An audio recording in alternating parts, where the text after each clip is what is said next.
couldn't record this week, we were just too tired. So Russ picked out clips that he thought were inspired. Russell did a great job. The clips mostly involve Rob. These clips are some of our best. At least they're all above average. Russell picked out everyone. So email him if you are upset. Clip shows what you're stuck with. We all just want a little rest. All Rob had to do was some edits. But then he went and got a special guest. When you want to hear about the greatest albums of all time, but you're just too lazy to look it up online. If you want to hear four guys who chat and then they get off track, I've got the perfect podcast for you, Jack. Beck did it better. Hey, all you Beck did it better heads. This is producer Rob, which is normal Rob, not the character I play. And I just wanted to tell you that we weren't able to get together this week. So I have put together a best of. Now, the goal of this best of was to try to find bits that we've been talking about on the show and to find their origin and to try to get you to understand where our many great jokes are coming from. So I put together some clips. It made me laugh. I think it's a good show. I also have a parody song that was never played because John came in with his own. So I decided to put that one in on the episode instead. So if you ever have a clip you want us to play or put in the best of, or you want to say anything at all, you can email us at beckdiditbetter@gmail.com or call or text the Beck's line, 802-277-BECK. And we do appreciate everyone listening, okay? And we should be allowed to take a break. It's actually fine to take a break, okay? Some of us have been working so hard, maybe not during the summer, but some other times, and it's kind of cumulative. But we will be back as soon as we can find out where Aaron went. We will figure this out and start making shows again. Thanks, everybody.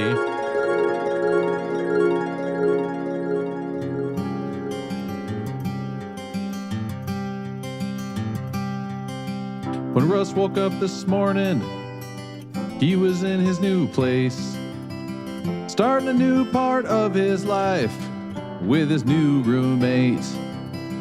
Now Russ opened the window shade and looked at the city.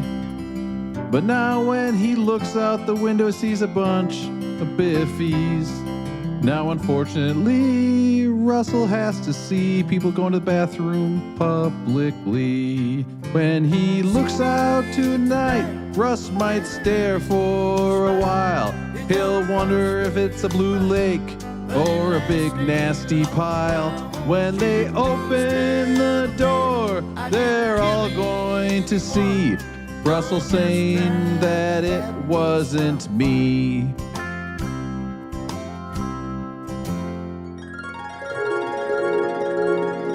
The other thing on a positive note that I'm super stoked about Gobert is that I finally learned how to cook dandelion greens and make them tasty. So I've had two Christ. in a row. What? I'm You're telling us that we got to stoked. talk about shit, and this is your next thing that you bring up? You have the balls to say that to us? Jesus. Are you going with like hostas next? Or are you going to mix some hostas in I'm there? taking with grass clippings and just grilling it up now. I don't care anymore. Fuck my life. Who cares?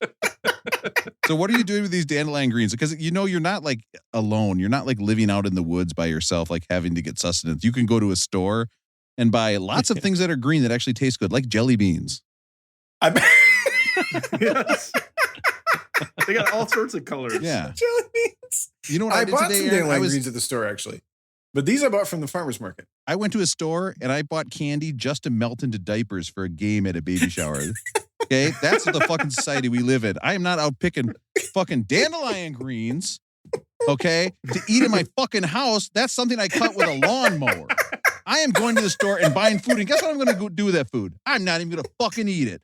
I'm going to put it in a fucking diaper, okay? I'm going to melt that shit down, and people are going to guess. And you know what? How much fun they're going to have? Not that much, because it's a fucking baby shower. They're not even going to have that much fun. They're going to wish they were doing something else. But guess what?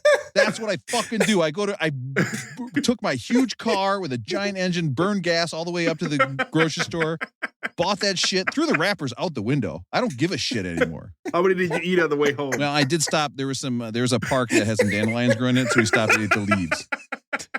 Were you texting and driving while you were They're doing super this? bitter. You got to do something different with that. Yeah, exactly. They're super fucking bitter. You don't eat that shit. Laura's Ingalls Wilder would be like, do not eat that shit. You can go to the grocery store and get a hardtack or whatever the fuck she ate. We are not fucking eating dandelion greens. Jesus fucking Christ. I think it's 100% time for Rob to leave the cabin and head back to New York, don't you think? I do too. Who said that? I think I scheduled this about a week and a half too long. What? Who said that? That's so weird. Motherfucker. As the guy recording in his car. That's the difference between all of us. Though. We have strong views on like barbecue, and then Aaron's like, I eat the green parts of a dandelion, which I do. I didn't even. So tell me, Aaron. Okay. Yeah. And I'm not going to apologize for yelling at you because I'm right. But what did you do with these dandelion greens, and what possessed you to do this? And wait a minute. Well, they're plentiful. So here's the thing. Did you buy the dandelion greens or did you go pick them? So 3 questions. Did you pick them? What did you do with them? And why are you doing this to yourself? All right. So if you will let me finish. Dandelion greens are plentiful here. They always have them at the farmer's market and the grocery store. And they're super good for you. They have many nutrients. Side of the hill? Many vitamins. They're a very healthy green. And I've tried to cook them in the past and they're too bitter. And I finally decided I'm going to bite the bullet. So I bought them at the farmer's market. Okay. So first of all, there is somebody out there farming dandelions. Something that I have been trying to get rid of in a yard for years. I think that's true. Yeah. When I lived in Rochester, my neighbors would look at my yard and be like, you son of a bitch. You have so many dandelions. Yeah. I should have been like, excuse me, I'm a dandelion farmer. They'd been like, you fucking moron. But okay. So you bought them at the farmer's market. This person at the farmer's market is the biggest genius in the history of the world. They're like, I'm going to take these weeds and I'm going to go sit them out there. And people like Aaron are going to go up and be like, oh, this is amazing. I need to participate. You just see them with their tractor bag. They're just dumping it out. Aaron's buying it for dollars. They're like, oh, okay, sure. Why not? Meanwhile, his son pulls one out of the grass near his house. He's like, put that thing down. Yeah, he wouldn't eat it. He actually put one in his mouth, but he wouldn't eat him. Yeah, he wouldn't eat him. I love eating this mulch ice cream that you bought. Oh, this is so good. But so you bought them. What'd you do with them, Aaron? So in the past, I've just tried to braise them with like a little bit of olive oil and salt and pepper and some water, and that doesn't work. So to really temper the bitterness, you need to boil them first. And I didn't want to do that because I don't know what that does to the nutritional content, but I decided finally that's what I'm going to do. So you sort of blanch them for 2 or 3 minutes in salted water, drain them, and then if you saute them in some olive oil, a good amount of salt, they would be better with some anchovy, but I didn't have it. That's what I went with, and they're delicious. And so we ate them with some cheese tortellini, and everything was all good. There we go. Now we're back to normal. There we go. That was it. That was my dinner. Does your family hate you, Aaron? Like, do they really? Do they hate you? Whoa. I would be so pissed if Jenny was like, we're going to eat dandelion greens, but they're so bitter, I had to boil them for a long time. Yeah, Aaron, you know what else you could do? You know, animals dealt with dandelion greens? They have like 6 stomachs. Like, that's the shit you're eating is that you need more stomachs. Yeah, I need more stomachs. Yeah, you should eat that and then barf it out and eat it again. And then you'd see how most animals eat dandelion greens. Gross. I love how fired up Rob is about this. This is great. I'm worried this song's a little too subtle. Can you guys just let me know if you got the message of it, okay? We know subtlety is a So, and again, the podcast here is where I say something and you guys talk, and you don't just stare at me when we're. I think I was just talking. You gotta put it on K-Rob, man. When we want to hear the radio, we want to hear the radio. Put on I said so. It's a hallmark of the podcast. I thought that was really clever quick. I accept your apology. Here we go. What's up, everybody? Today we got a song going out to anyone who's been mowing their lawn and wondered, could I eat this? Oh, yeah. Gotta stand at the farmer's market. I also have a prank that I pull.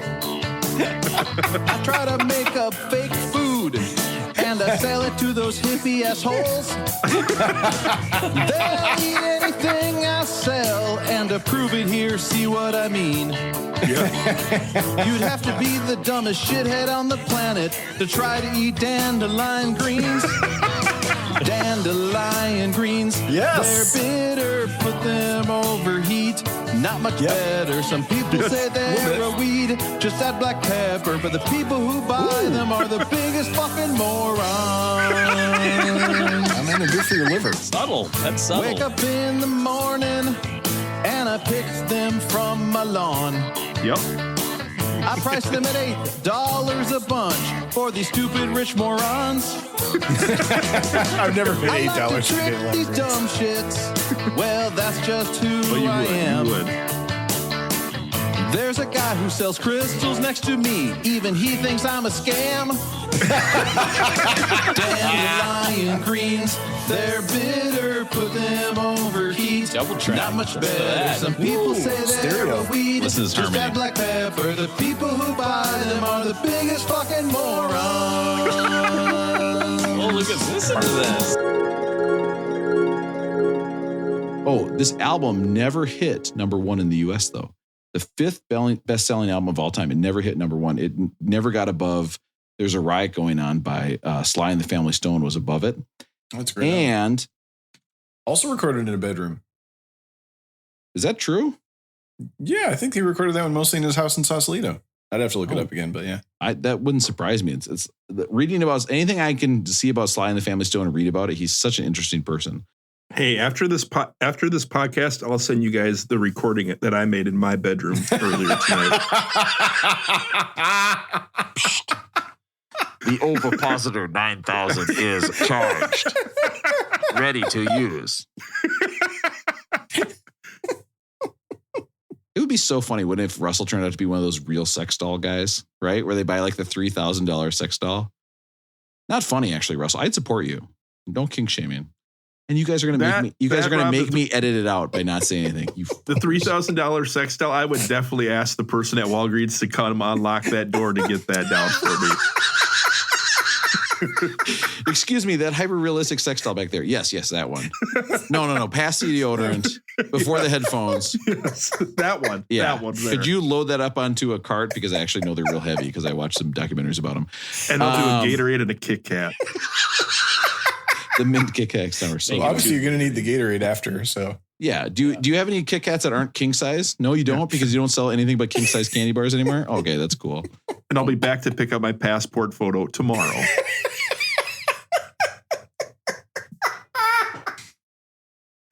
It's just you and the sex doll and the passport photo. Walgreens is never going to be the same for me again. Excuse me, sir. On your passport application, it says you're going to Browntown. What?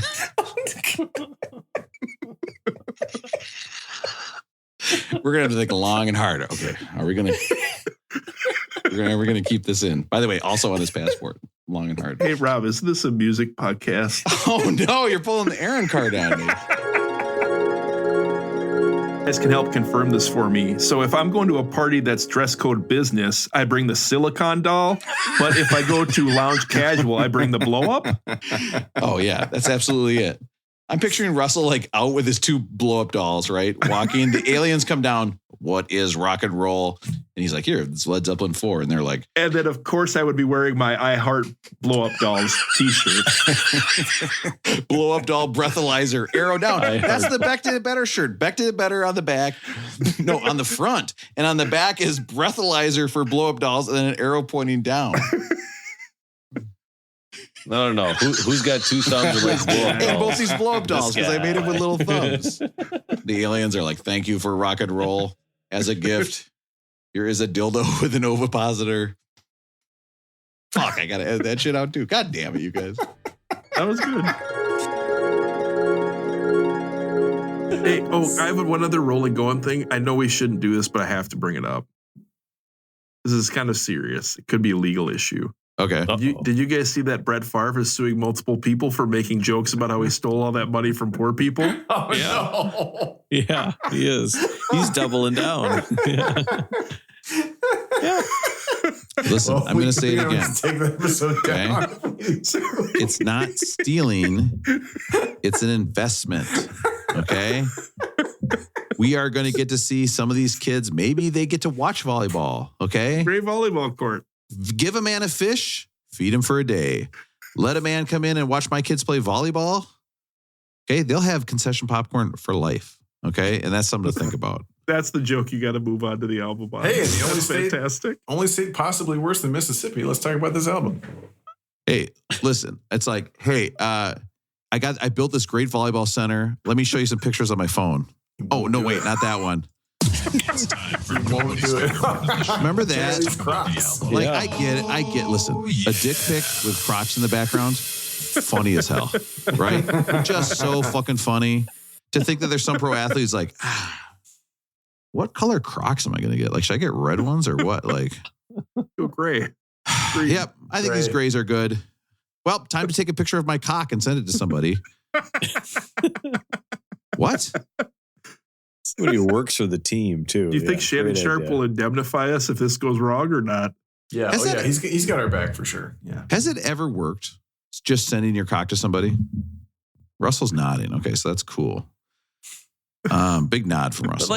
But like Big wieners dick. look funny, right? I mean, there's Yeah, not. they do. Yeah. It's just it's Yeah, it's of not course they like do. sending boob. It's not like sending boobs. If- It's you send in a wiener. If It you looks saw weird. a guy's erect penis and then an alien egg came out and it turned out to be an ovipositor from the Martian planet, you'd be like, yeah, that actually makes sense. No. That's what it We're looks only- like. We're only now 132 and we've already gone back to the It ovipositor looks jokes.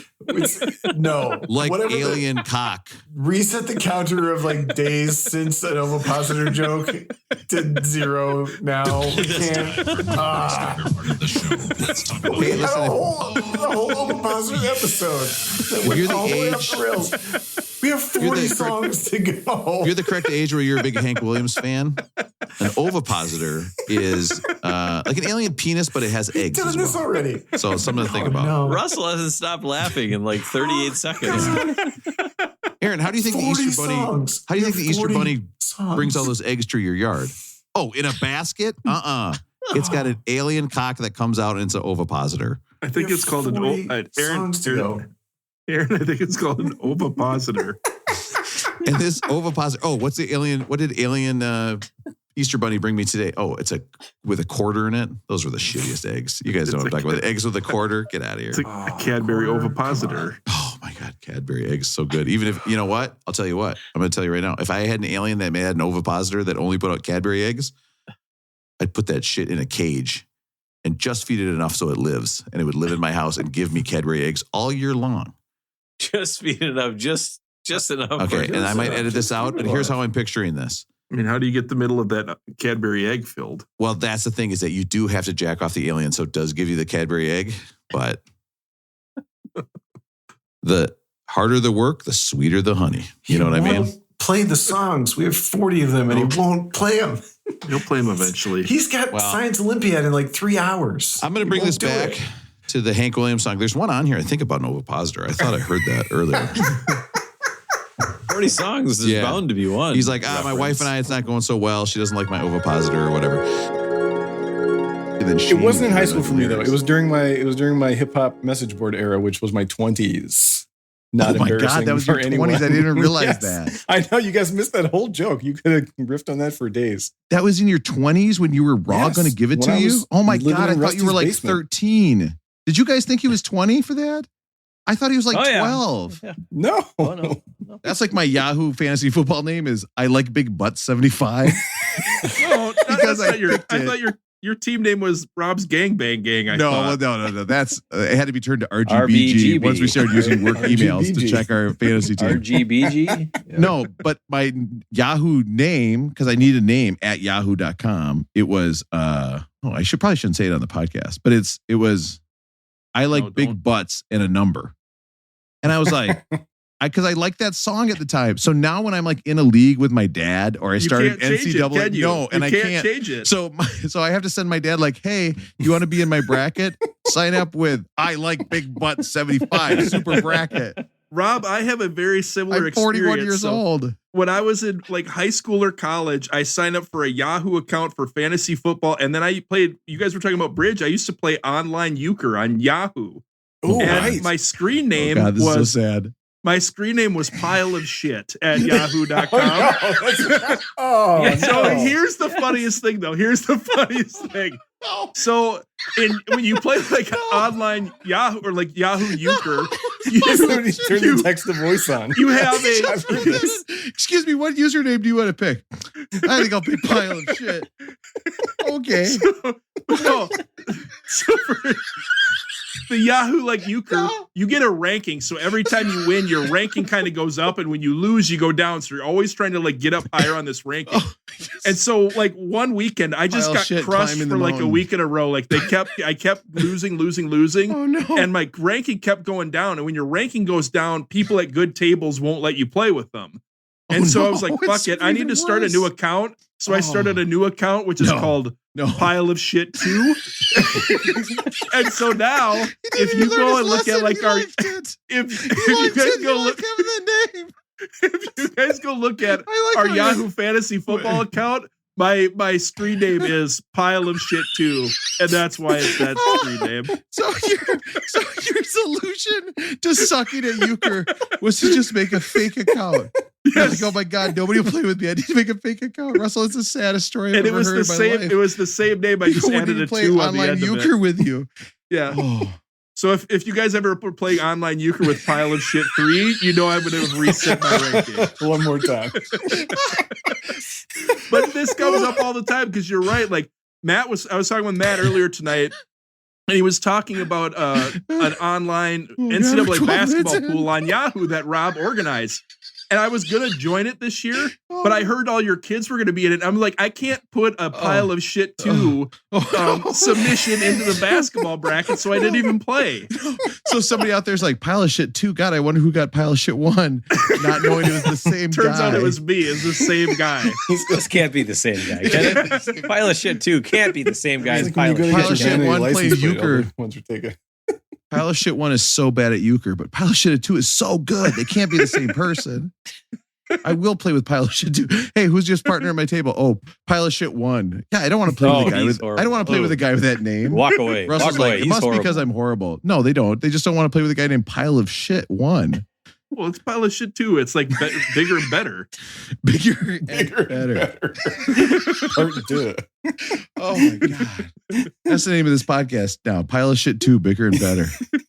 Oh, what album are we even talking about? Oh yeah, this is because Aaron was making fun of me. He was shaming me. So no, but and actually it was true because my wife, the story I told is that she inspired me with the powerlifting because I was working out with a trainer at Equinox, and then my wife found this powerlifting coach, and like, you know, the rest literally is history because I do have a number of records. But it led me to once again look up my old trainer on Instagram, and I will tell you guys an update. We're good. My trainer is no longer into polyamory, no longer doing coaching for polyamory. Oh, that didn't work out? Wait, no, so that's so surprising. Benching to Frenching to? She is now a full-time, she helps people with being a dominatrix. So she is into... she actually gets dominated herself. So I'm not sure what the opposite of a dominatrix is, but that's her. Was she the third member of that wrestling tag team Demolition, Axe, Smash, and Rob's powerlifting coach? I think so because a lot of her Instagram now is showing off various collars she owns and what she thinks of each collar. She is not a sex worker. Like, I want to be clear. She's not a sex worker. She just literally has a polyamorous relationship where she enjoys what I mean, if you really want to get technical here, okay. She enjoys being a brat where they boss her around and then she says no. And I got to admit, when she writes about that, I'm kind of like, well, wait a minute. I kind of like this. Imagine your wife telling you, like, you better take out the recycling or you're in big trouble. And you're like, ooh, I don't know if I'm going to. I'm feeling naughty. Like, isn't that erotic for you guys to think about me doing that? Aaron's thinking about naughty next time Aaron's wife at gmail.com and tells him he's got to go to some 6-year-old's play. Wait, I accepted the invitation. No. I'm not going today. Sweetie, I promise I'm going to take out the garbage today. Don't worry about it. Ooh, I'm a naughty boy. Does that turn you on that I didn't take out the garbage? Which one of us would be the most likely to be a brat? Who would be the one to say no or whatever voice Matt was making earlier when he was I think Russell could be a good brat. Don't you guys think? You think I'd be a good brat? I think you'd be a good brat, Russell. I'd love to boss you around and then sometimes you'd be like, no, I'm actually being naughty. I'd be like, oh, that's very bad, Russell. No, I'm going to eat marinara with these cheese curds, Rob.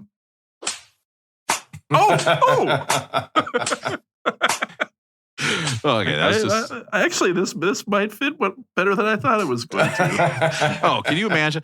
I could only imagine a collar, putting on a collar, right? I got a collar. It's my favorite collar. I put it on. I don't know what. Do you put a leash on it? You must, right? Like what else do you do Gotta with be some collars? spikes. Your Gotta be spikes, right? daddy walks you around. Okay, so I get walked around by my daddy. Great. I then take off my collar. Like we're all done. I'm done being a brat. I'm like, okay, see you later. Thanks thanks for coming over or whatever. I take off my collar. And then can you just imagine looking at your collar and how big it is? And then you're like, Jesus Christ, is that how big my neck is? Like you would just look at this collar and it would look like it would look like the top of a garbage can. You'd be like, oh my God, is my neck that big? And you go look in the mirror and you'd be like, Jesus, my neck is huge. So here's this thing that's supposed to give you pleasure. And instead you realize just how thick of a neck you have and it disgusts you.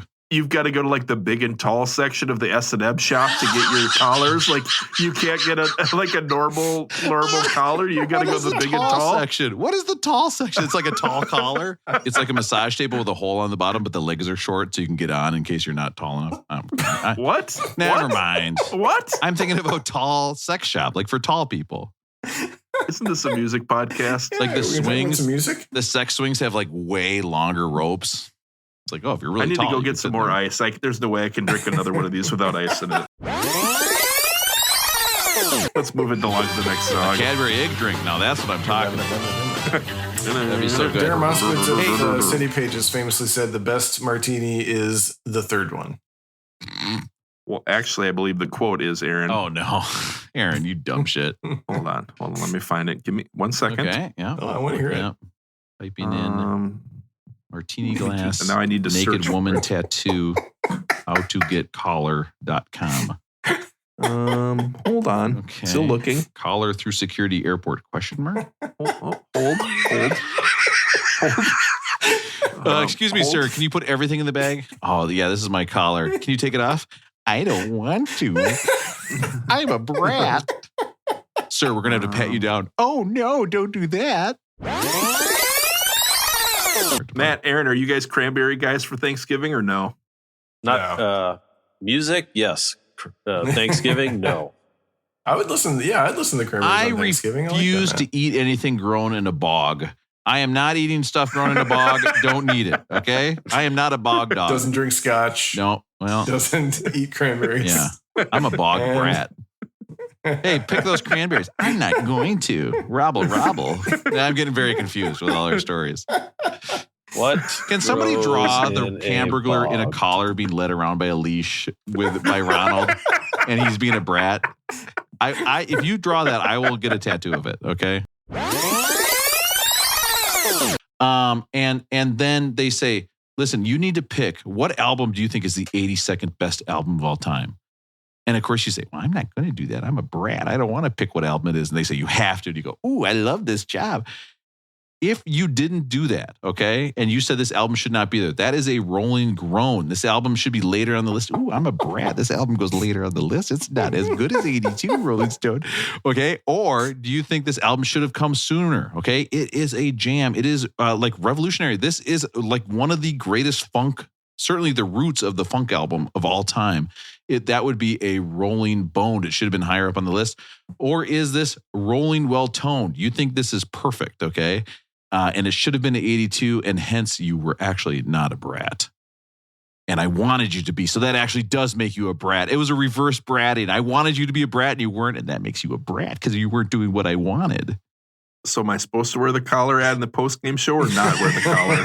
Can you send me a separate text, Rob? I just want to make sure I understand what you're looking for. Yeah, I'm at 8.5. I'm at 8.5 hat size. My collar is a 12. Okay. What? I don't know. Listen, guys, it's so late. Grown. Normally when I don't like an album, I try to be nice and say nice things about it. But tonight I'm going to be a brat. I'll say one nice thing. You want the collar on or off when I do this, Rob? Please don't say that to me anymore. Okay. Did it better. Hey, Rob, if the Hamburglar was going to be on the yodeling list, what would he sound like? What would his yodel sound like? Robble. Oh my God, guys. It is so late. How did it get to be this late? Oh, Lord. Matt, are you tired? Do you think we should end the podcast? I'm not going to end the podcast. We're going to keep going because I'm a brat. Matt, we could really end it now if you want. We're not Please. going to end it We're now, not gonna man. end We're it. not going to end it now. Oh, I'm lightheaded. K-Rob is actually playing right now kind of a serial, kind of a show that is every week. It's kind of a story. Let's listen in right now. Check it out. Sounds exciting. Previously on Beck Did It Better. Oh.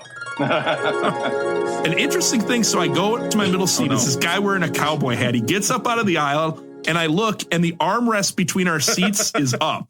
So he has taken the armrest and put it up. So I sit down, and then I have to make the decision. Do I just leave the armrest up and have a little bit more room, but potentially sit like where we're going to be touching each other?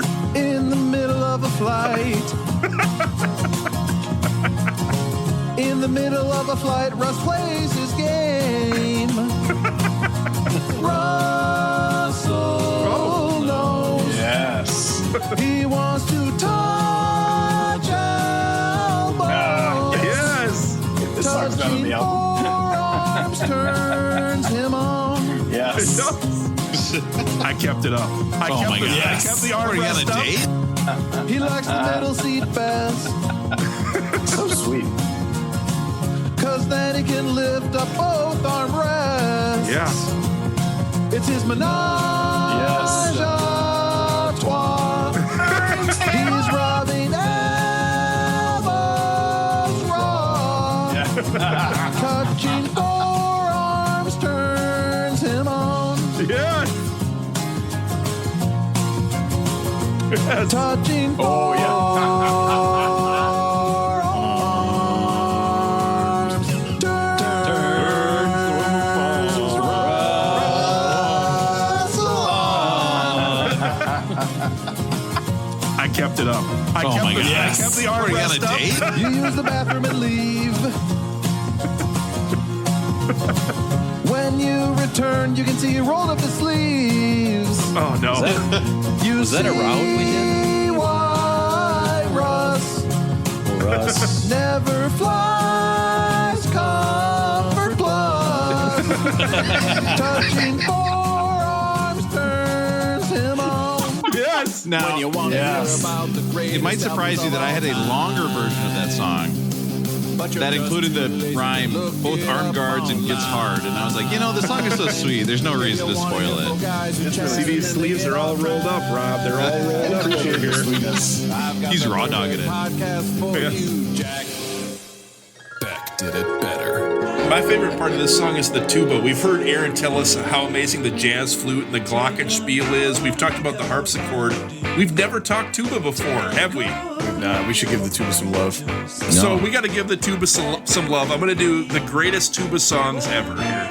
Let's do a list. We got a I list. like it. I'm excited. It's time.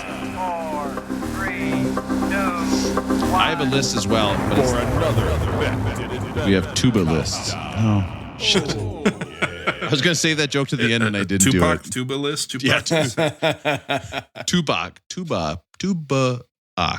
Tuba-Ak is my Tupac tuba band.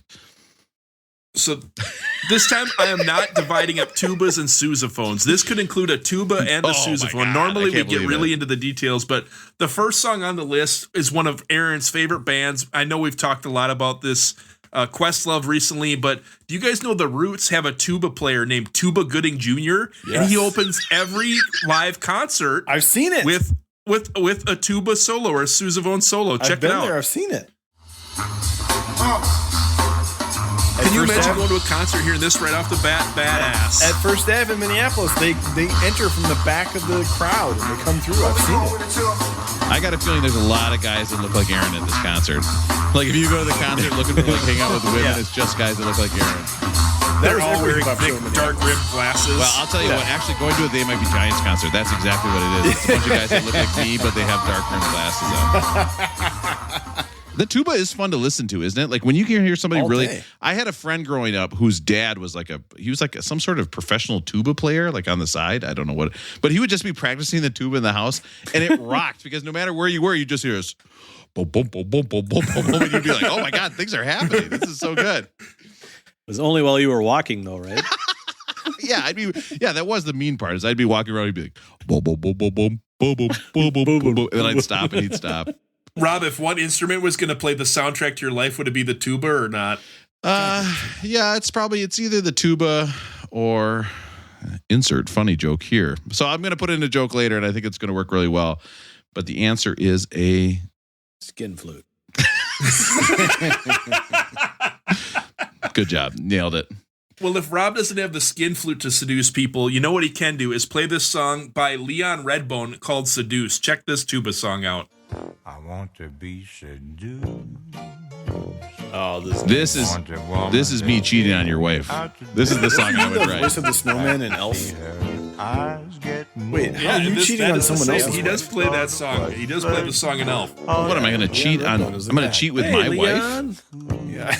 He was actually a jazz musician that Bob Dylan found and mentioned to Rolling Stone, and that's how he kind of became famous, as he got mentioned in the Rolling Stone magazine by Bob Dylan.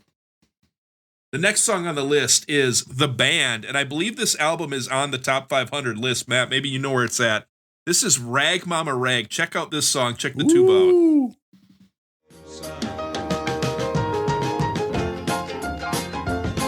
Oh, that tuba bangs. This The band's really got 2 albums on the top 100. 100 and then 57. Yeah. Wow. I can see why. This tuba rocks. One of the coolest things about this song is they left the bass spot open. It was going to be a bass guitar. They left it open. The producer comes in and there's a tuba there, but he's never played it before. So this is him completely improvising on the tuba on Rag Mama Rag. That reminds me, when I was in band in high school and we would have a sub, we would always just switch instruments. We'd all go sit with different instruments. And every single time I would either You guys go right. are crazy. I would go right you for guys the. are crazy. Rob's playing. Oh, man, I'm Rob's here for playing this the kind of jazz shit. I love flute, and these there's like a stories. 110-pound girl playing the tuba over I'm in the here corner. for him. I would immediately go right back and try to get the crash cymbals. You're doing the dance up at the front of the room with this spinning around. Spin around, hit myself in the head, fall down, the cymbals crush my head. But then that turned out to be very stressful because it turns out that when you play the crash cymbals, you need to play it in exactly the right spot. If you're doing the national anthem and you mishit that, people are looking at you. And the other instrument I would go back and play is just the tuba. Now, of course, in our pandemic world, it does not seem safe to just be going around and like just putting your lips on stuff that other people put there. But God, I had so much fun playing the tuba. I'd be back there playing the tuba. I was like, this is what I should have been doing the whole time. I'm a tuba guy. It's what I should be doing. Why did I take up the piccolo? I mean, it made no sense. I'm sorry, Rob. Did you really play the piccolo? No. I played a trombone. I can't believe you didn't remember that story. That's hurtful. Well, that's what I thought. I mean, you changed the. Sorry, Russell. Go ahead. No, next up on the list is I'm going to give you guys a little Latin hip hop here. Ooh. This is Pueblo Cafe, Todo Me Vida. Check this out. This was from. Oh. Yes. This is badass, is it not? Oh, I'm shocked Aaron hasn't said, I saw these guys in concert 3 times. I've not seen these guys. I wish I had. Oh, yeah. These guys run the Green Grocer on my street. Yeah. If anyone ever watched the show Silicon Valley on HBO, that's where I heard this song. It is so awesome. Oh, it's beautiful. All right. The last song on the list, though, is someone I gave Aaron the roots at the beginning, and I got to finish with another Aaron one here. Whoa. We're going out to Oakland. This is Raphael Sadiq. The song is called Still Ray. And if you guys remember, D'Angelo played his album. He recorded Brown Sugar, I believe, at Raphael Sadiq's studio. Am I correct, Aaron? That's correct, yeah. And So Raphael Sadiq check wrote out and this song. produced It's called some of Still those Ray, and it songs. features the tuba. Oh, wonderful. Yeah, Oakland legend. Well, this is kind of a sexy tuba song. Right? Like if a guy was playing a tuba and having sex with your wife, this is what it would sound like. Russell, this is outstanding. I'm so happy you found.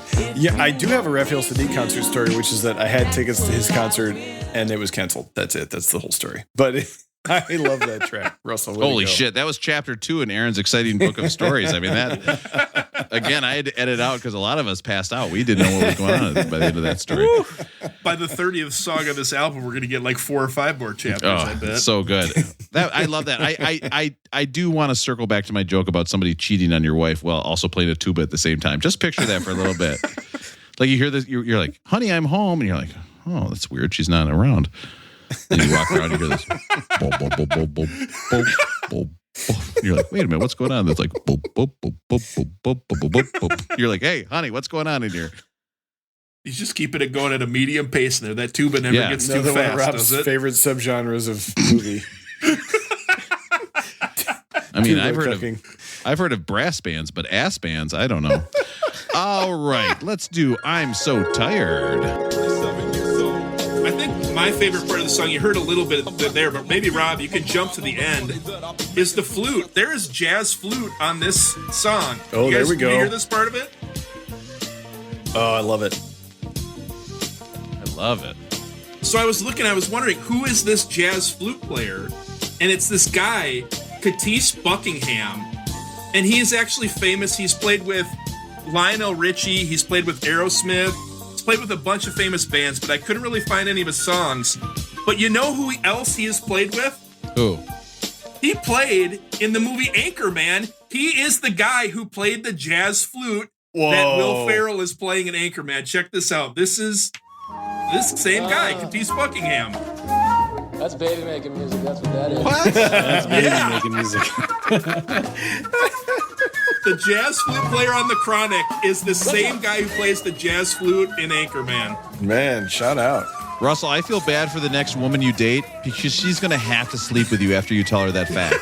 I would pick her up on a date. I would open the door and I'd be like, hey, I'm Russell. Do you know the flute player on The Chronic is also the same guy from Anchorman? Do you want to go back to my place or yours? Where are we going? Rob, there's even a cooler thing about this that only you will love, but I have to share it. And I don't know if that woman will still sleep with me after she knows this part of it. But Rob, you've talked before about the show Who's the Boss? You've made jokes about Tony talking about Samantha, right? Mona, Samantha, Jonathan.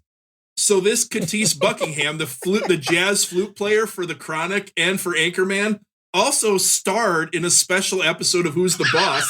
The episode where Samantha gets a hickey on her neck and has to walk around the house with her head tilted the whole time while Tony Danza is trying to figure out what happened to Samantha's neck. Katis Buckingham was the 13-year-old kid that gave Samantha the hickey.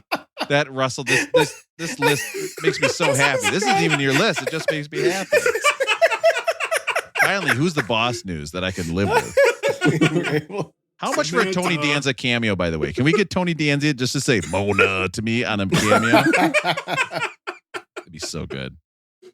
And then I just send him a video of me jacking off to him saying Mona into a cameo. He's like, wait, what?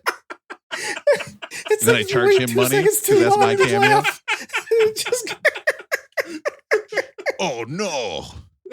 Not enough to be saying Mona. It's a vicious cycle. What podcast am I on? Hey, Rob. Yes. He was the housekeeper. I bet he used to use the washer and dryer all the time. I wonder if he ever got stuck. Oh, Mona. Mona. Angela, I'm stuck in the dryer. What are you doing, Angela? No. Who's the boss now, Tony? Samantha might be home soon, Angela. Oh, no. What are you doing? By the way, I did text these guys a Suez Canal stepbrother boat joke sent in by Music Mike 76. Who, by the way, is still my best friend. Why would you guys not send me that meme? He did. Best friend Music Mike. We love it. That van. I mean, he drove that van around and Who's the Boss, right? He's driving that van. You know he's up to no good. I should have ended with him fucking Mona in the dryer. Damn it. You know what, guys? So much of this podcast, you think it's like, oh, I'm just going to tell funny jokes about Who's the Boss and Tony Danza getting stuck in a dryer. That's where this podcast has led to. This is the natural conclusion of the podcast. But then you got to learn to draw back. You know what I mean? Like you got to learn to stick the landing and just stop talking about it.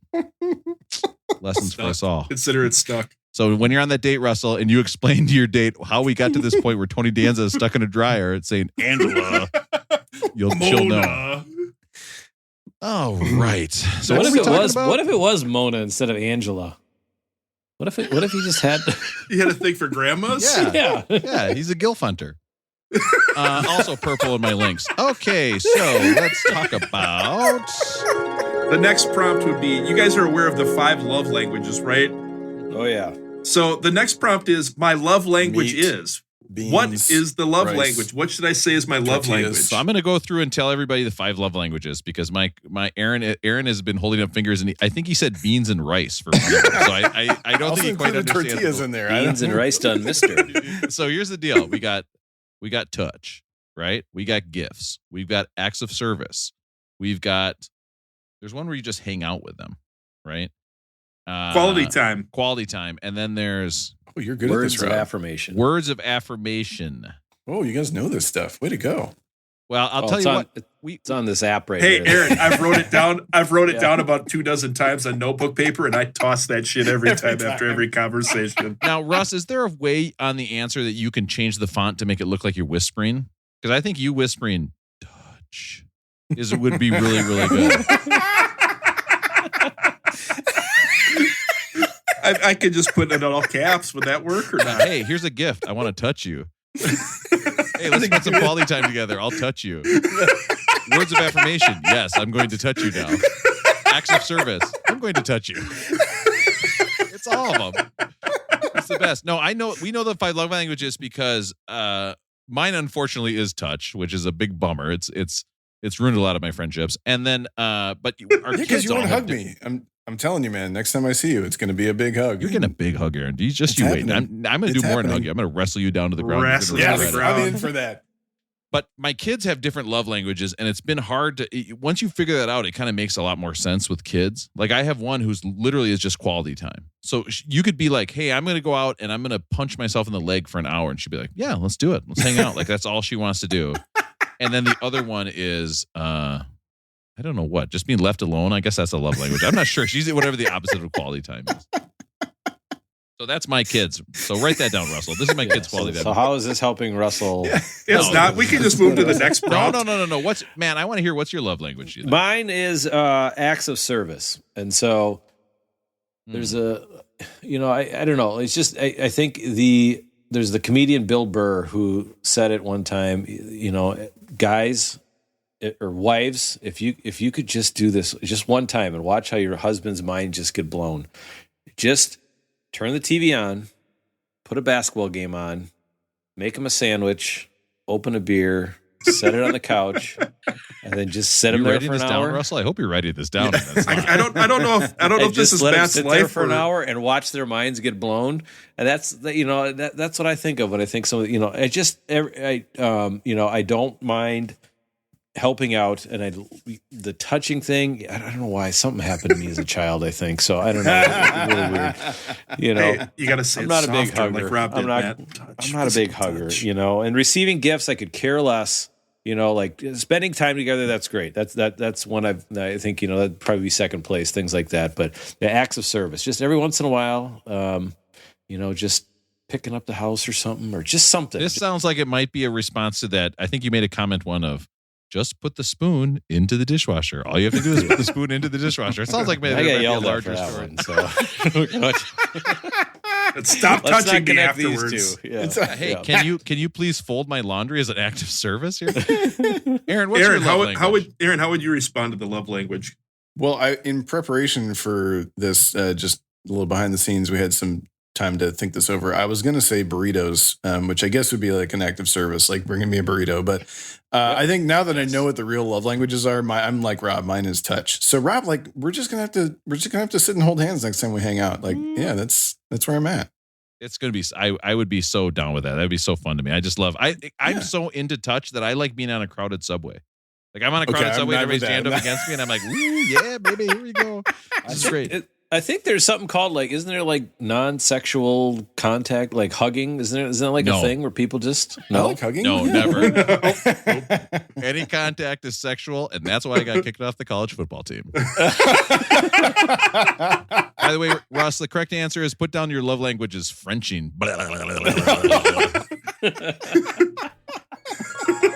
That song was very different than almost everything on the album. It's a pretty solid ending for the album of the mediocre 28.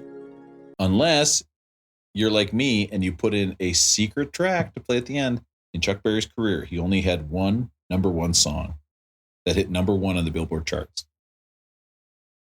Did I tell you guys about my sophomore year? This is my ding-a-ling. Yeah. This was a number one hit. Absolutely. His only number one hit. This is it? That's sad.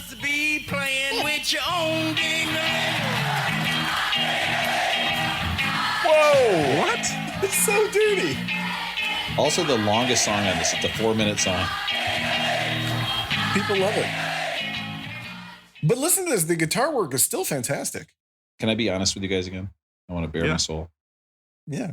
Last time it worked great. My toilet ring light. Is there something there with that joke? What? Toilet ring light. So it'd be so dark. How'd you take pictures? It doesn't even make sense to me. Like, do you have a flash? If I said, there's got to be a lot These of are honest considerations questions, that go Rob. with These it, are right? if I sat down and a flash went off, I would be suspicious. Okay. Audio or video only? Do you have to have like one of those the red, yellow, white cables to hook it up somewhere, like an old VHS player, or not? It cannot be audio. There cannot be You think audio. it's That's just not video? the thing. No way. It's just video. That cannot be part of it. The audio of it. I mean, the guy's a musical genius. You telling me he didn't have audio? He only had a visual. I got to cable? tell you a Chuck Berry story from when after the podcast too. It's unbelievable. All right. Just tell it now. No one's getting this far, anyways. Just tell it now. Oh, hell, nobody's listening. They found a video of him and a woman like taking dumps on each other. Oh, we could save that for after. Matt's gonna chime in on that one afterwards. We'll save it for the secret pod. Yeah, the secret pod. Take a breath. Can you imagine Take a in breath. court they're playing that video and they're like, "Is that you?" And you have to be like, It's like, I should have never got that red and white audio cord. I would have been fine with just the damn video, but now they confirm it's me. because you know the video would start with like your face real close to the camera when you turn it on. Okay, I think I got it. The red light. It's on. Okay. Can you hear me now? Plug in that white cord. Yeah. Now could you take a big shit on me, please? Yeah. Oh, this is going great. Greatest night of my life. I love it.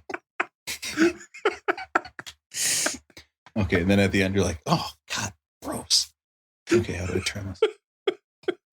It feels like that kind of thing would be hard to schedule too, right? You can't just like poop on command. Like you'd have to like plan, okay, like we both typically do this at like 10 a.m. or whatever it is. Like it seems like a lot of work. That would explain all the empty coffee cups in the background. Can you imagine if Aaron had to deal with all these complications when he was living out in the garage? It would have made life so difficult. You just see the background check Berries. He's like, oh yeah, we bought so much milk. I can't find the red and white cables. Okay, we've been drinking. I don't know how we're going to record We've this. been drinking buttermilk for 2 days. I'm ready for this day.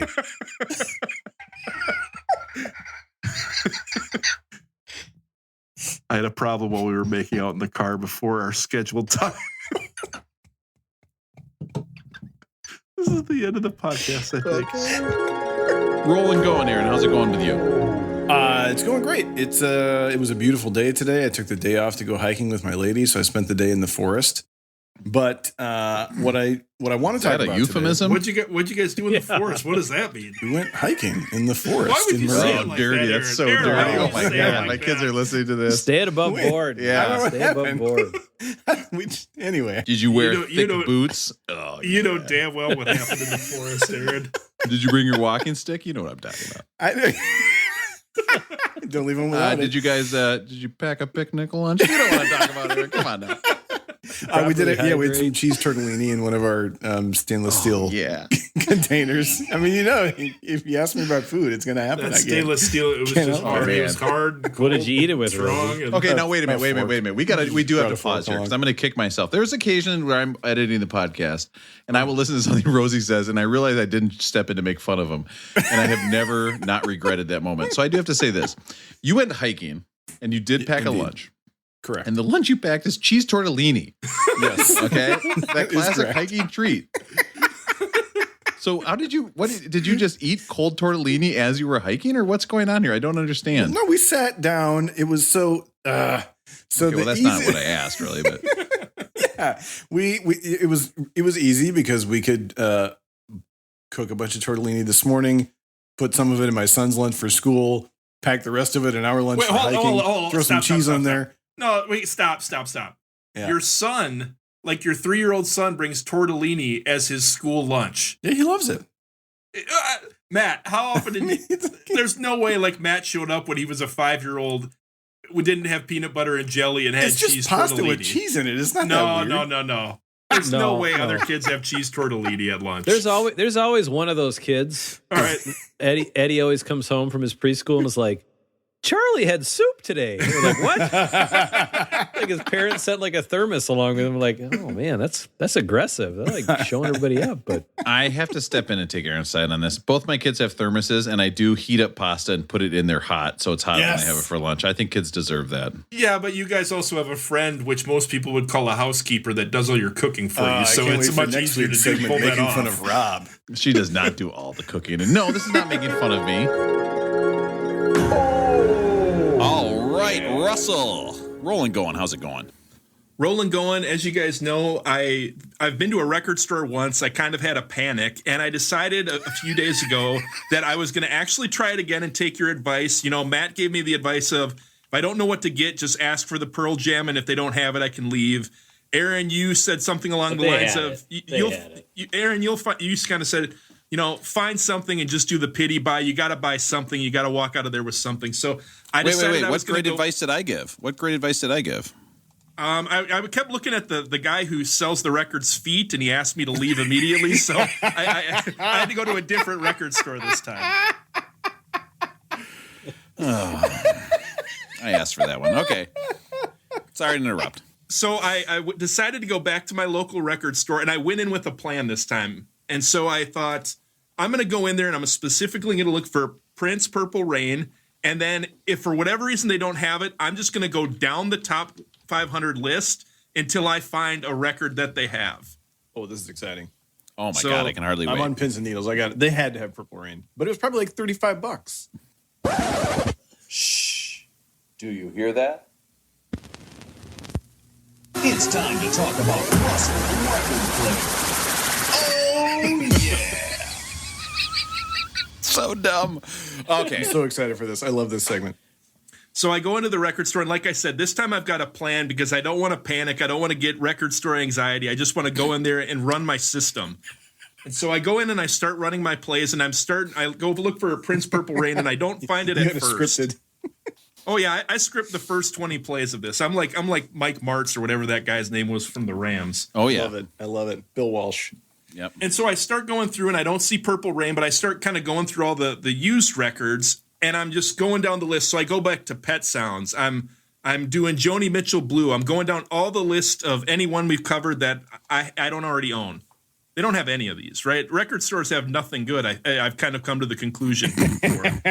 But eventually I decided I was kind of freaking out. They had no Pearl Jam. I didn't want to ask the guy because I looked at his feed earlier. No Pearl Jam record, 0. That's not true.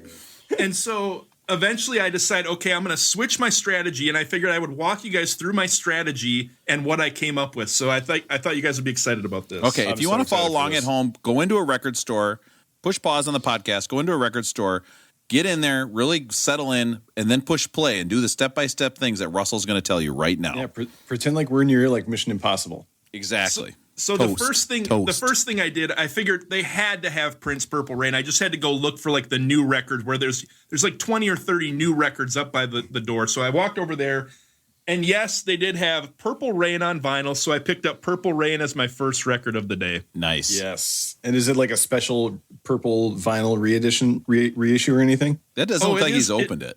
It's open. Can you not see the Prince poster on the back of my wall in the Zoom call right now? Yeah, It's covering up his D'Angelo poster he had up there before, but yeah, I see it. So after I found Prince Purple Rain, I decided I'm going to go to the bargain bin and buy the coolest one I can find for $1. Whatever I go, I'm going to flip through there and pick one out for $1. Russell, where did you go? What store did you go to again? I missed it.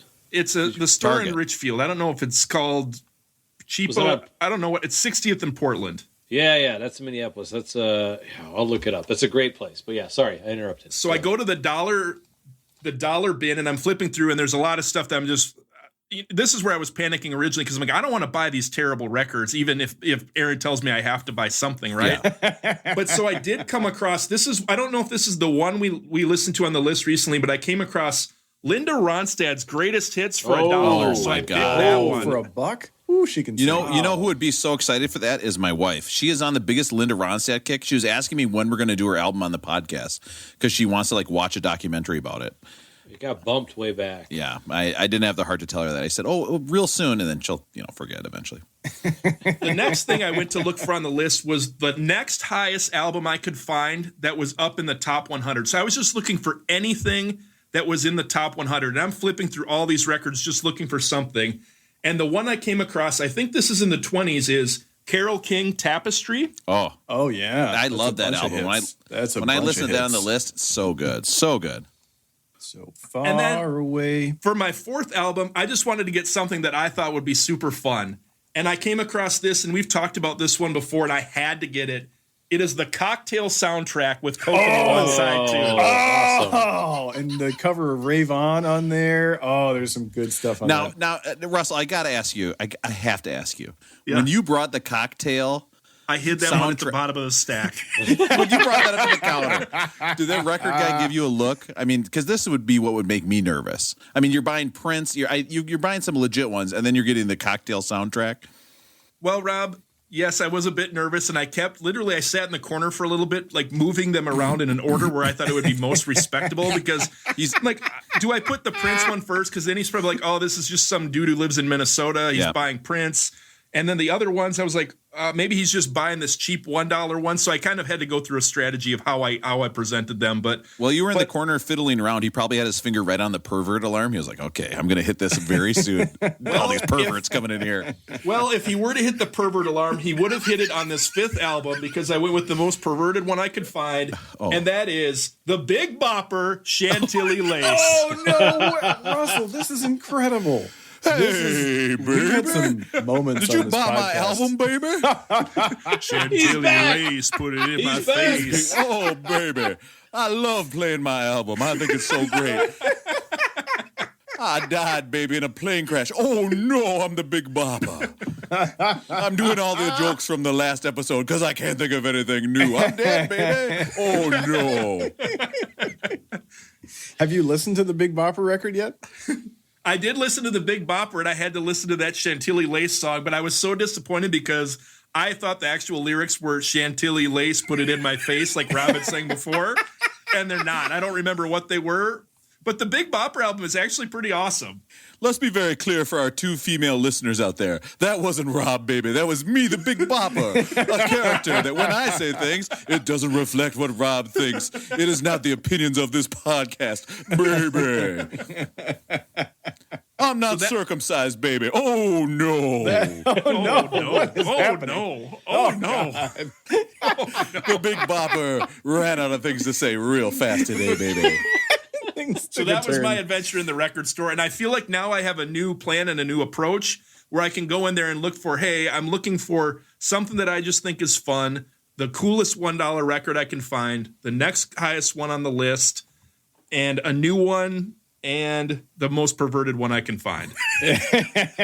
Because I feel like I can execute on that strategy every single time. I like to think of you putting the Big Bopper record on the counter and being like, pretty perverted, huh? And the guy's like, wait, what? You're like, yeah, pretty perverted. I've seen way worse. So that's why when you guys were asking me if I was embarrassed about the Cocktail one, I was like, no, I was more embarrassed about the Big Bopper one. I will tell two stories, Rob. I know you're dying to jump in, but I'll tell two stories about my job that will support Matt's hypothesis. One, we had some significant layoffs. I don't know, it's 3 years ago now. And the day that we got... losers, get them out of here. The day that we I didn't like when they gave me Valentine's anyways. Fuck those guys. They told us about the layoffs on October 31st. And they called us into a last minute meeting. It was like, oh, these 6 people are losing their jobs. On Halloween? Yes. And there was a woman dressed in a pumpkin outfit. Like sitting in the meeting where we got the notification that we were getting laid off. That I wasn't getting, but did the lady in the pumpkin outfit get laid off? Fortunately, no, she did not. But that's good the kind of place I man. work. She wore it at the right time, man. And then the other thing that I should mention, and this is like a niche thing for maybe some of our listeners who may or may not appreciate this. Every other Monday, because because I don't know if you guys know this. I'm someone's boss. People report to me. Like, Jesus Christ. Do you get a case of the Mondays every other Monday? Let's just think about that for a second. Can you imagine going into work and there's your boss and he's like, fuck me, I don't want to do jack shit today. Like, hey, I have a meeting. And it's like, you can see he's at the child's science center in the back. He's like, you need to work hard to give me those reports right away. I'm very important. I'm your boss. Your annual review is blank, just like the songs that Aaron TCBY finishes to. You go into his office and he's like, oh, let me turn down the radio. And you're like, I didn't hear anything. And he's like, exactly. Think about that. There are 8 people who call me their manager. Jesus Christ. And every oh my God. That's almost a baseball team. Monday, I have to log into a mainframe computer. I log into the mainframe to approve their PTO time. Every other Monday, I hop on. Yes, I log into the mainframe, and so that's really how it is. So the Initech mug. You're talking all this shit about like, oh, this, that, and the other thing, and meanwhile, somebody's like, can I have some time off? I have a family emergency. So you're like, sorry, nope, not covered by company policy. Goodbye.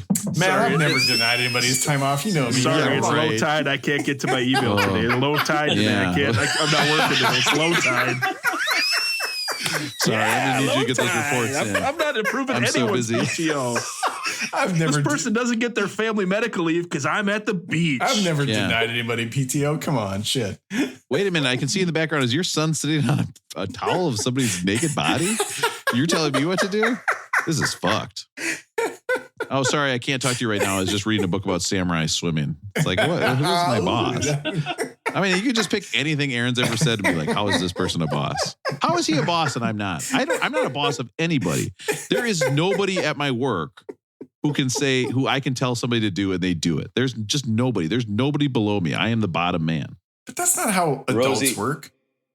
No. Oh, Rosie, I just hope that somehow, some way, somebody in your life, other than the 4 of us and your wife who's in on the joke, sees you with a Initech mug at some point in your life and just starts laughing. I hope so, right? I hope so. Because it fits. Yeah. It fits. And I hope it's somebody you just fired who's wearing a costume.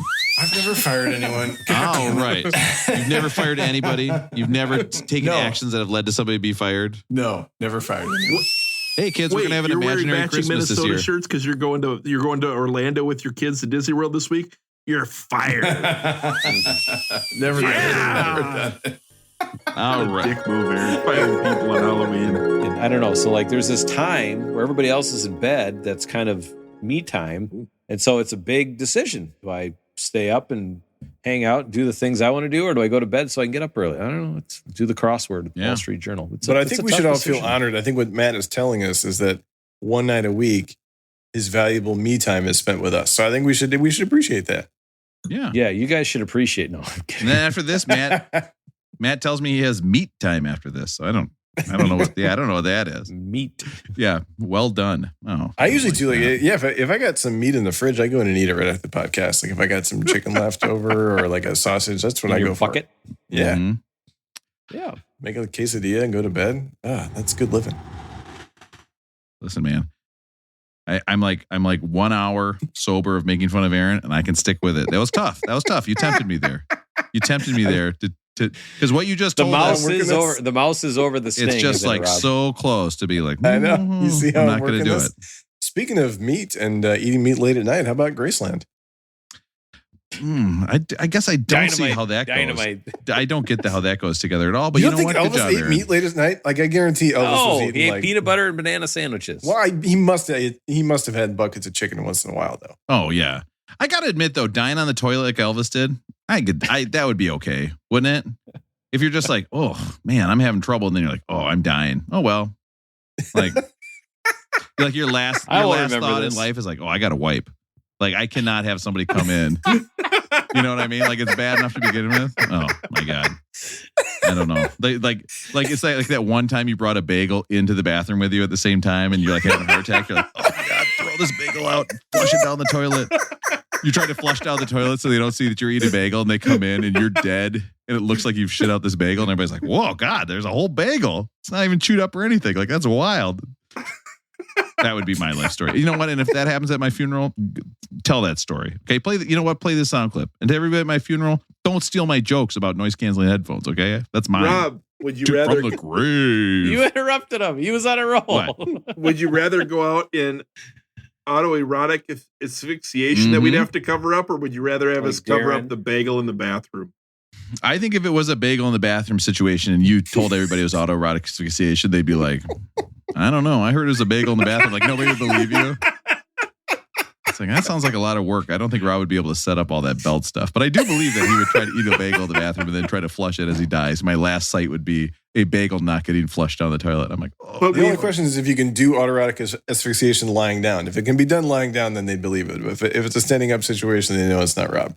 I don't know. I got to have some meat time. Figure that out. What do you think? What do you think's more difficult, autoerotic asphyxiation while laying down, or eating a bagel while laying down?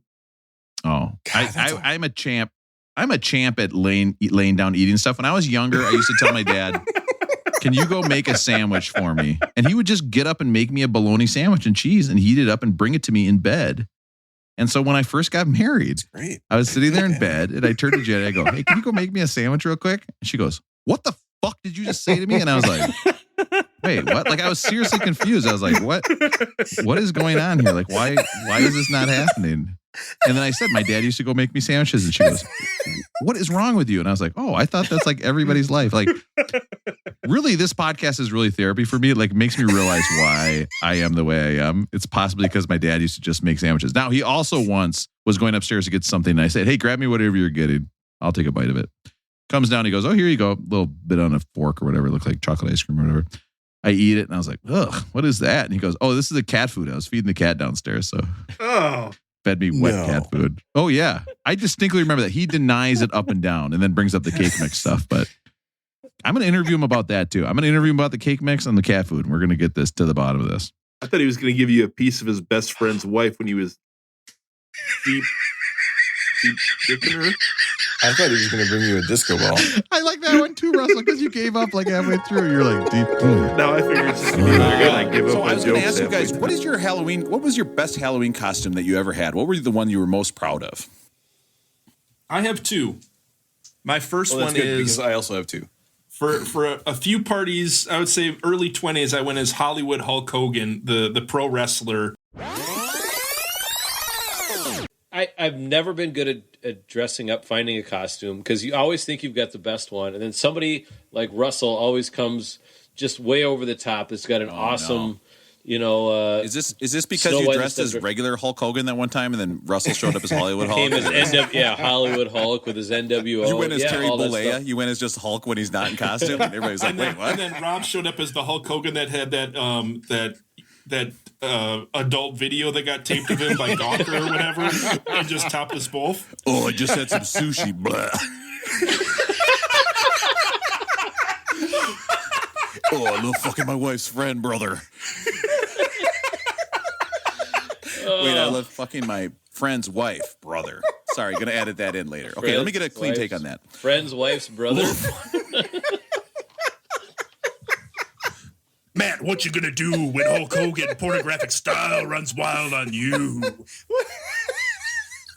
Guys, can we go through one podcast where I don't have to edit out so much stuff about a Hulk Hogan sex tape, please?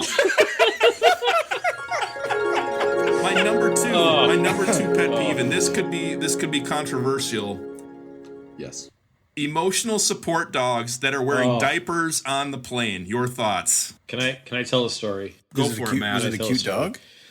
I was sitting. I always sit in the aisle. I travel fairly often for work. Always sit in the aisle so I can get up and move around if need be, and not disturb the other two people by going across. Okay, so I'm flying. I think I'm flying to Charlotte, something like that, and nobody's next to me. I'm on the aisle. I got the middle and the other against the windows open, and I'm thinking, yes, they're 2 seconds from shutting the door. Yes, here we go. Shut the door. Oh nope, a lady walks in. And she's got a dog. Matt's in the back. Okay. Boo! Yeah. Luckily, I get to fly pretty close to the front, so. What a That's going to be another call next week. And so the dog walks in, and the dog, it doesn't, she's just carrying the dog, basically, and it doesn't have any emotional support, like, it's got like a red vest normally or something. It basically has a handle on its collar that says support dog, like that was made by the person's grandma. That you can buy on Amazon for like $3. Yeah. So the lady sits against the window. The middle seat's open. All right. 10 minutes into the flight, she decides that she's going to lay down, take a nap. Right. Her dog's going to lay down in the middle of on the ground. She's going to kick her feet up right next to me, and she's going to take a nap. Okay. And I'm like, all right, this is great. So did you take out your phone and take pictures of her feet? Wait, what? Why are you guys looking at me like that? Is that all out? She just wakes up and you're next to her just going through just hundreds of pictures of her feet on your phone, and you're like highlighting them and like zooming in and out. That would teach her the greatest lesson. This is my favorite. And so 10 minutes in, she's sleeping. The dog is just moving all around. She's like, sit down. 5 minutes after that, the dog shits everywhere, right onto the floor. And she's sleeping, right? And she doesn't know it. And so then everybody is looking around, and they're looking back at me, and they're looking forward. And I'm like, they're like, who's that guy that went Sir Dookie in 12A? Matt's fully reclined because he's like, oh, I got so much gas, but when I fully recline, it feels so good. So I'm like, oh my goodness, and I had no idea at first. I thought the dog just farted, but then, she kind of looks up and, you can hear her say, and she's frantically trying to clean things up. I get up and I go to the back of the plane, and the stewardesses are nice. Flight attendants, I don't know what you call them these days. I sit back, in one of their jump seats. They let me, I tell them what's going on. Okay. So and I'm like, no, she's got to clean that up, and then I'll go back up. And they're like, no, we get it. Sounds good. So she cleans it up. Go back up 10 minutes later. I'm really sorry. I mean, hey, bad day. I get it. No problem. 10 minutes later, the exact same scene happened again. The exact same thing happened. She should have reclined that middle chair for that dog. I got up and I grabbed my stuff. I walked to the back. They found me a seat in the back. I had to sit in the middle in the back, but it was fine, And, oh no, big baller. Got to sit in the middle in the back. What the hell, big baller? Let's get into our favorite segment, Rollin' Going. It's time to see what everybody's up to. It's time for Rollin' Going. Oh, yeah. God damn it. Every time I forget how dumb that is. That oh yeah sounds, that's the most inappropriate oh yeah of all the sound clips. There's no question. I don't even want to know what you were doing or how you made that oh yeah sound, Rob. But if anything is over the line in terms of your sound bites, that is worse than Aaron's mom one-on-one. I will say that I think when we're texting each other all week being like, guys, this podcast is so long. Why is it so long? And then it turns out I just have a sound clip for every single thing we talk about. And the sound clips are just getting longer and longer. Pretty soon it's just literally going to be like a 3-minute sound clip of me just going, oh, yeah. It's just 3 minutes of that. We're just going to be howling. We think it's the funniest shit. And when we get to obviously the we're Big right. Bopper, is Big Bopper on the top 500? When we get to the Big Bopper, there's probably a good chance to use oh yeah. Hey, baby, I died in a plane crash, baby. Oh, God. Is there a Judy Garland album so we can do a little, what's that movie she was in, that Wizard of Oz? We can do a oh yeah. Oh, it's the Wizard of Oz. Guys, if the Big Bopper was watching the little Wizard of Oz, I think it would go something like this. Oh, baby. I hope I don't die in a plane crash, baby. Oh, no. Them flying monkeys got me thinking about plane crashes. Hey, baby. You can ask me to do other Big Bopper impressions. No. This is another one of my patented. Maybe that's a sound drop I need, a patented Rob impression. Oh, yeah, baby. It's a plane crash, baby. Look out. Our listeners can't see this, but about 40 seconds ago, Aaron just put his head in his hands and stopped responding. We don't really have a soundbite that captures that fully, and if we did, the oh yeah would certainly not be as enthusiastic as Rob's There's was. a movie about Buddy Holly, baby, and a movie about Richie Valens, baby. What about me, baby? The Big Bopper movie. It is kind of fucked that he didn't get a movie, right? Isn't that who the three guys were? Is the Big Bopper, Richie Valens, and Buddy Holly? I think that's true. I mean, there's probably a porno called Big Bopper, right? Oh, wow. Sorry, I mean, I don't know. I'm just guessing. There must be. You're one. sorry. No, you cannot say there's a porno with Big Bopper and then just say I'm sorry. I'm just saying. And I will be bringing up the porno with Big Bopper later. So I need to keep it in the episode, baby.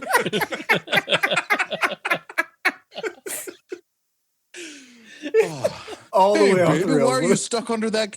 Why are you stuck under that couch, baby? You're trying to get something you can't move, baby. What's going to happen? Now I'm showing you how much pornography I know about. Hey, baby, we're not. You're just my stepsister, baby. We're not related, baby. This is a record for how quickly we've gone off the rails on this podcast. That movie would be called The Step Big Bop. Somewhere the Big Bopper is rolling over at his grave right now. That's just the Big Bopper. That's not you, Rob, because you respect women, right? I do. And it's shameful that the Big Bopper would be speaking like that. But I do think his song, I mean, he's singing all about Chantilly lace. It's like...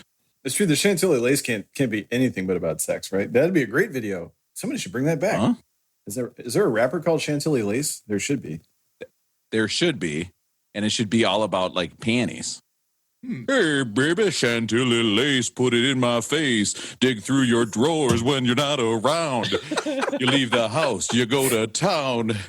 I go in your underwear drawer, whoa, whoa, whoa. I feel like you've thought this through previously, Rob. And a Big Bopper, baby.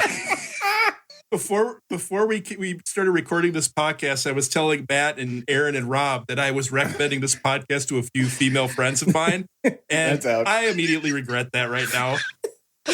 Hey, Russell. Okay, I can't do any more Big Bopper. Big Bopper is filthy. I don't know what it is about the Big Bopper, but saying dirty stuff in the Big Bopper doesn't seem bad. Well, if you read his lyrics, here, I haven't been able to. Oh, here we go. I haven't been able to expound my lyrical readings lately, but hello, baby. Yes, this is the Big Bopper speaking. Oh, yeah. Wait a minute.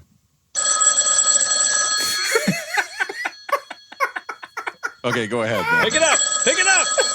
Answer it. Oh, baby, just ignore that phone call, baby. Hello, baby. Yes, this is the Big Bopper speak.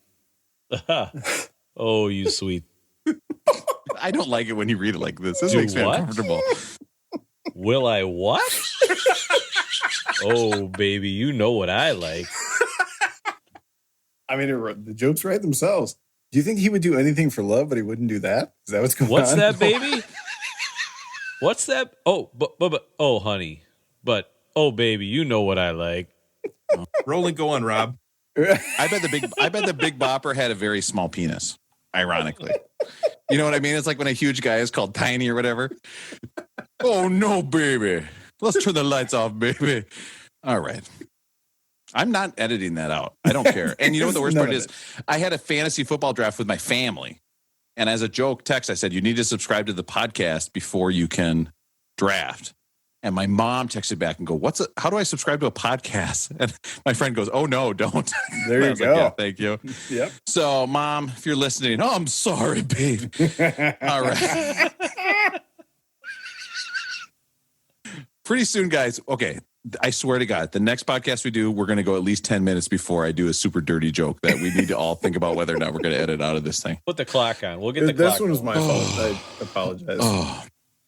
Yeah, you brought up porn. Rosie brought up porn. I should never do it. I should never do it. It's my fault. rolling, going. Matt, now that you can think about anything else, Matt is like furiously Googling Big Bopper penis size. Matt, now that you can't think of anything else. Huge hands. He's got huge hands, it says. First of all, bologna and cheese sandwiches are only good if you also have mustard. So if You're you don't a have mustard guy, mustard, Matt? I didn't think if you would there's eat no mustard. then you really can't have. That is a good point. Sandwich, Matt doesn't seem like a mustard guy, does he? Yeah. No. Oh yeah. No. Big mustard guy. I have never. Wait a minute. Wanted. Wait a minute. Big mustard guy. You know what? That reminds me. Wait a minute. I have never ever. Look, I love doing it. I have never wanted an episode to end more than this Big one. mustard guy. Hello? And we keep talking. Hello. Hello, who is this? I'm Big Mustard Guy. I'm calling you from Paris. Because it's French's mustard. Why not from Nice? Why from Paris? Well, couldn't think of any other. Listen, that's not important. Thanks for putting me on your bologna sandwiches. By the way, I'm also from a plant, a lot like vanilla, which is also something we talked about in the podcast. Running out of mustard. Yep. Just, yep. Well, I'm in Plants hell. another I'll see tree. you guys later. Goodbye. He said, I did the wrong one. No, that's the wrong. That's not the harp sound. Here's the harp sound right here. Goodbye, Big Mustard Guy. Thanks, Big Mustard Guy. See you next year.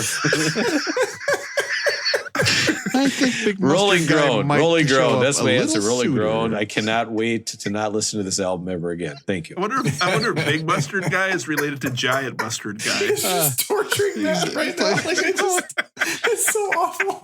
He's going to hang up on us. This is going to be the first ever No, walk he off can't the actually. set. I've locked It's it gonna down. happen. You know what my opinion is, Aaron, because I don't like wine that has a lot of tannins, and I especially don't like wine when they chase me around on a hoverboard, and it turns out it's a Biff tannins. That is the worst joke. I mean, that's crazy. Why am I laughing? Oh no, that's a terrible joke. Excuse me, does this wine have a lot of Biff tannins? I dare you to say that next time at the library. You can't go across the water unless you have power. Now, that's the one quote I know from Back to the Future 2. No one else remembers that scene. I do that quote, and they're like, what are you talking about? I'm like, oh, from Back to the Future 2. Oh, idiot. Oh God, Dumb stuff.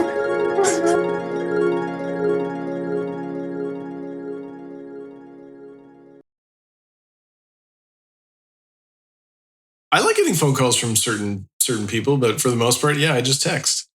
It goes like this, right? It goes, the hierarchy is this. It's like text, in from less psycho to more psycho when you do one of these. It goes text, and then it goes voice phone call, right? And then it's FaceTime call, right? And then the most psycho thing that's ever happened to me is that Suzanne, our friend Suzanne, called me on the Peloton the other day. Like just a straight up Peloton call. That's like a 10 out of 10 psycho level. Oh yeah. Yeah, you can. So she just said, "Hey, Peloton, call Rob." Did you have your shirt on? No, of course not. I'm on my Peloton. That's why she called. She was like, I hope to see. She's like, I'm just trying to see shirtless Rob. So she called him on the Peloton. Well, you know what my nickname in high school was? Is the deli counter. The deli counter? Yeah, I had all the finest cuts of beef over here. You know what I mean? It was like, oh. Okay. And my nipples look like pepperonis. I think the worst phone call I've gotten in the last few years is my mom usually doesn't call me, but she called me one day in like the middle of the afternoon. Oh, and no. I was like, oh my God, someone has to be dead, right? Like, why else would my mom be calling me right now? And then it turned out she was just calling and wondering if I would give her a ride to the airport in like 6 months because she was planning a trip from Phoenix. And I was like, yeah, I can do that, but you don't need to call and make me think that like someone has passed away at like noon on a Tuesday. Hey, Mom, let me think about it. How about this? Fuck and you. No way I'm bringing your ass to the airport. Okay? How about instead of getting this phone, download an app called Uber. Get your own goddamn ride. God damn it. How far is it from the airport? What the hell? Russell's like, oh, you're going to be at the airport, so nobody's going to be there like by your records and stuff. Yes, I'll take you there. Don't call my phone, Mom. Call Rob's Peloton if you need somebody. Yeah. Jesus. He'll get to me on the podcast. It's fine. I'll tell you, when you see the Peloton camera, it's got to look a lot like what it looks like having sex with me. It's got to look so similar. Because it really, okay, here we go. Ready? I'm going to take my shirt off. I'm going to get close to the camera. Wait, no one asked for this. This is harassment. You're really only getting half of Yes, it is, Aaron. Just picture now, I'm all sweaty. Yeah. Right? I'm all sweaty. And the camera's like this. I'm like super close. Hey, how's it going? It's pretty hard. I thought it was going to be harder, but it's pretty hard. Huh? Yeah. Yeah. Oh, yeah. No, it's, you can only do this for so long. Yeah, my butt hurts too. Okay. Okay. Well, yeah. I'm going to go. I'm done. Okay. Goodbye. See ya. Or maybe the ride goes on for too long, right? You know what I mean? That's less fun. The marathon ride. Like sometimes you think the shorter ride, like, oh, it's so emasculating to do a shorter ride, but sometimes actually just doing a short ride would be good and everybody would probably be happier with it. Rob, what is the perfect length for a quote unquote Peloton ride? I don't know. At this point, I would say any from 0 to infinite amount would be a perfect amount. Okay, because right now my Peloton is it's out of commission. Okay, it's I need to. I don't know if my shoes don't fit. I think there's something wrong. The seat height is wrong. I'm not sure what it is. That Peloton stock price is plummeting. Yeah, the Peloton seems to go to bed way earlier than I do. So sometimes it's hard to make those schedules match up. The schedule for Peloton is like, you know, when you on Peloton, you can click on the calendar and see when the next ride is planned. I just click and it just says nothing. It just says absolutely nothing is planned. And then I say, hey, are we going to do any rides planned? And they're like, oh, yeah, definitely. We should set that up. We should like set a day or whatever. And then it never really circles around. You know, maybe like today, like you took a nap thinking maybe a Peloton would come and hop in the bed with you and instead stayed outside and did not at all. Your subscription has expired. And you woke up and then it was time to do the podcast and you're like, oh, actually, this is pretty disappointing. I thought I'd be waking up to something else, but this is fine too. I'd be waking up to a Peloton ride, but I guess instead, it's an elliptical where you're just moving your hands around the whole lot. Right? Yeah, it's gonna be that thing at the gym where you curl the weight up and curl it back down. It's like that mirror, you know, that mirror workout thing they have where you the mirror workout. Yeah, you film yourself jerking off in the mirror and you have to send it to some guy in Europe. You guys don't have that? I got a subscription. I think I got ripped off. Honestly, I think it's. The ads made this look different. Like there were classes and stuff. It wasn't just a guy yelling at me in Romanian over the phone. I don't know. Listen, I don't know how to turn this to euros, and I'm going to try to get it to you. I don't know why you want so many iTunes gift cards along with this video, but listen, I love the mirror. I'm working out with it. I think it's really good. Okay, so let's get to the second half of that voicemail. Hey guys, Matt from New York. Hey man, this fucking idiot called us twice in one day. This is terrible. You guys talked right over the fucking voicemail. Okay, I'm going to play it again. Here we go. So here's the second voicemail from Matt. Hey guys, Matt from New York. How do you feel about hand jobs? Okay, so he came in. That was now. I just want to remind you. Right. That was the first call. That was the first call where he then called back and said, I actually had a call that made you look really smart. So I'm going to go around now I know why you skipped this guy's birthday party, Rob. Questions like this. Yeah. Actually, it kind of sounds like it would have been an awesome birthday party. Okay, so we're going to move on. I assume we're not actually going to talk about what we think about hand jobs. Well, who's going to turn it down? You're not going to turn it down. I mean, no. No, sorry, my lady. Yeah, please don't. Yeah, I mean, hey. Excuse me. I'm reading my Wheel of Time science fiction series. I don't have time for such things. Yeah, I mean, I'm busy over here listening to Elliot Widmore sing about the Black Iowa dirt. Oh my God, it's true. It's probably a good hand job song. I'll check it out and let you guys know. It's probably good. No, this isn't right. This isn't right. You're allowed to get another beer. You don't have to stick to one beer tonight. Different song. It's true though. Do you know what would be probably the best hand job song of all time? I don't want to know. Whoa!